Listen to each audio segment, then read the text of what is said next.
So today, we're going to talk about my Bob Dylan vinyl collection. I'll show you at one point I did switch to CD, so I don't have as many of those on vinyl. But we're going to go through my collection. Well, I start off with his first one. Bob Dylan. Now this one, not as well known as the next one, but at such a young age, he sounds like he's 70 years old on this one. I love it. It usually gets, middle of the road reviews. For some reason, it's one of my favorites, even though I'm in the minority for that one. I love this one. Bob Dylan. Most of these are classic ones that he did not write. It's his second album that he really became well known. Blowin' in the Wind, Masters of War, Our Rain's Gonna Fall, Don't Think Twice, It's Alright. Were all big songs from this album, and it's another one that I love, but you're not gonna really hear me say I don't like many Bob Dylan stuff. The next one in my collection, I have these, I don't know if I have these in quite a chronological order. I just pulled them out, so I may have them a little bit out of order. So I'll show you what mine. I think I might have skipped one where we'll come back to it later. Bob Dylan, Bringing It All Back Home. These are songs, albums I've had since I was pretty young, so they're not in perfect condition or anything like that, but they still sound really good. Subterranean Homesick Blues, She Belongs to Me, Maggie's Farm, Some Tambourine Man, It's Alright Ma, It's All Over Now, Baby Blue. A lot of songs that I just totally love. This next album, this is where big change, was gradually happening, but this is really, he's now a rock musician. Highway 61 Revisited. Like a Rolling Stone on Highway 61 Revisited, big hit. It's just probably one of his two biggest albums as far in the 60s. This one and his next one, Blonde on Blonde. And Blonde on Blonde goes even bigger in that it's a double album. This is my version from, I bought this in the, I guess the 1980s, early 80s. That's a little bit more modern version of the song. We'll go to that one later. Okay, now I'm really out of order, but let's go. Then, of course, there's the two greatest hits albums that he put out in the late 60s. Bob Dylan's Greatest Hits and Bob Dylan's Greatest Hits Volume 1. This had probably the bigger hits. Volume 2 to me, though, is a more listenable collection. I enjoy listening to this, where this one, even though it has big hits on it, I don't think I ever play that. Up there you see the original poster that came with one of the greatest hits that I have.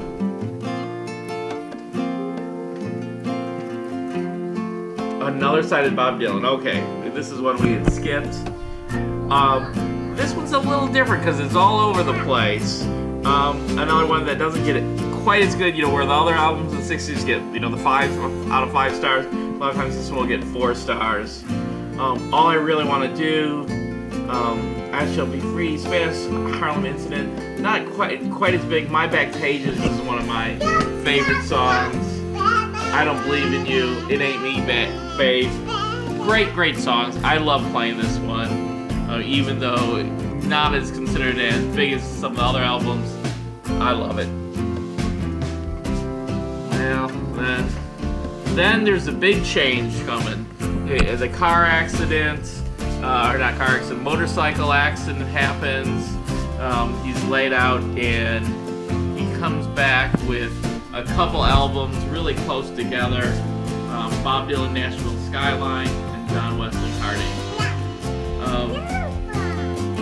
This one's known for the Lay Lady Lay and some duets with Johnny Cash.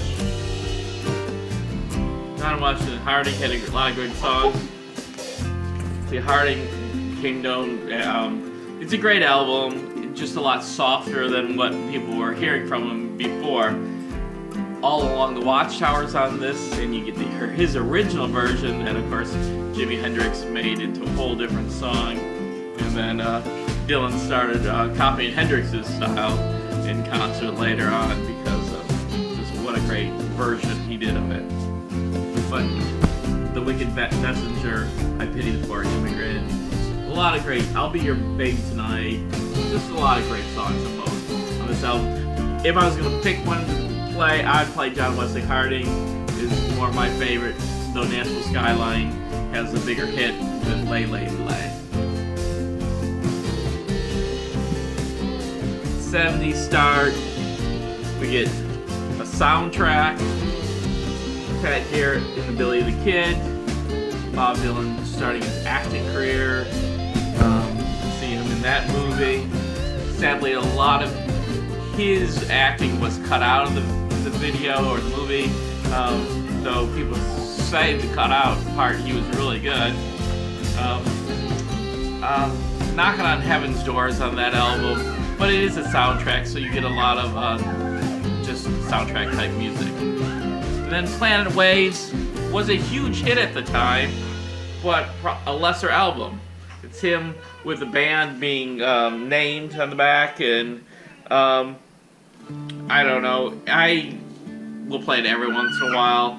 Forever Young's on that album, that's probably the big hit that people will remember. You hear Forever Young on the different TV shows, movies, I've heard it played.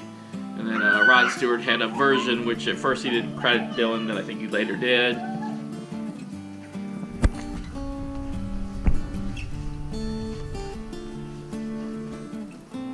Okay, the Basement Tapes, I have 2 copies of this for some reason. Real fun music. In a little bit, when I get to my non-official releases, you'll see more of this type of music and on CD. Because of the Bootlegs series, a lot of this music's been put out in other ways. But great music, fun, all just, kind of off the cuff, him and the band, sounding a little bit drunk and having fun, and songs that are partly written and, just playing just with a lot of fun. Hits are probably I guess the biggest is probably Bob Dylan, Blood on the Tracks. Huge album. Tangled Up in Blue, I guess the biggest song on there, but just a lot of really great songs on this one.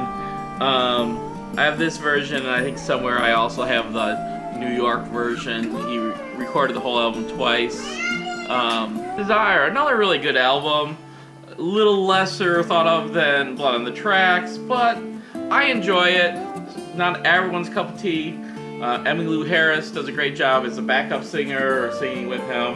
Hurricane, One More Cup of Coffee, Sarah. For some reason, I've always loved the song Sarah.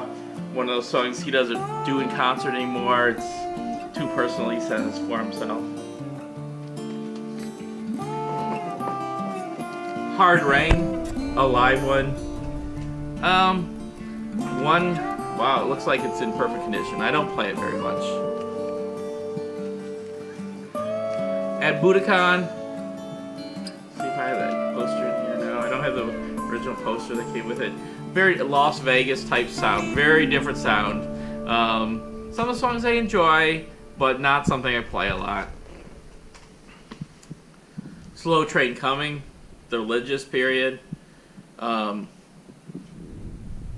Great guitar work.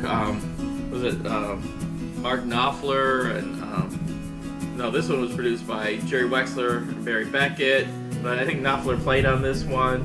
It's just an interesting but religious album.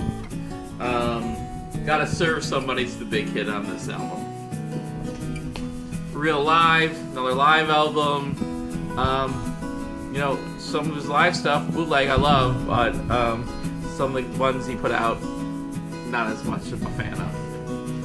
I haven't played this in years. Maybe I should give it a try. Maybe I'll like it more than I remember. Oh, going back to Street Legal. For some reason, I love the cover. The music, Changing the Guard, New Pony, Love that. So it sounded strong. Some people didn't like felt like this is where his voice went downhill. I actually liked his voice on this one. But it could. But I thought there was a lot of words to the songs, but it did. To me, the songs didn't all feel finished. But I liked the style. I thought he could have made something out of this type of album. Shot of Love. This is a pretty wild album cover. Every grain of sand's on this one. This album's religious to a degree, but not as strong religiously as the other ones.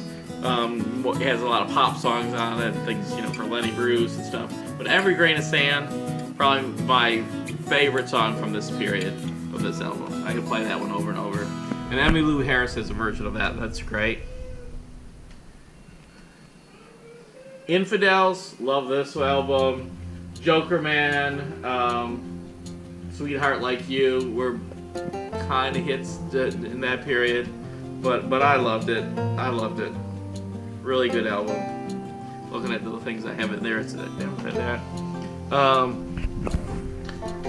Then another great hits, the Biograph series. Here's that. And, for most of this, I was in the CD era, so I'm not going to show you all those ones. This is a more recent 45 that I got of his. Melancholy Mood, All or Nothing, Come Rain or Shine. They had Old Black Magic. Yeah, nice little 45 collection item. Now I'm gonna move to some of the albums. I guess Bob Dylan was really the first person that was bootlegged. And so here's just some of those that I have. Historical archives, things you can find in some stores that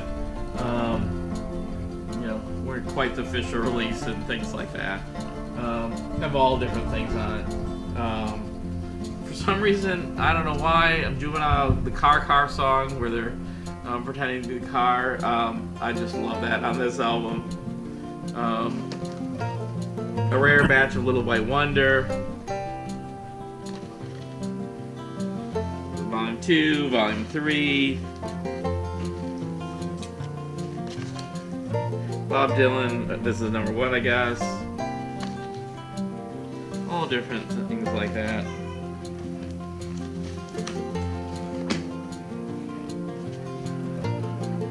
Life Sentence, recorded live 1978. It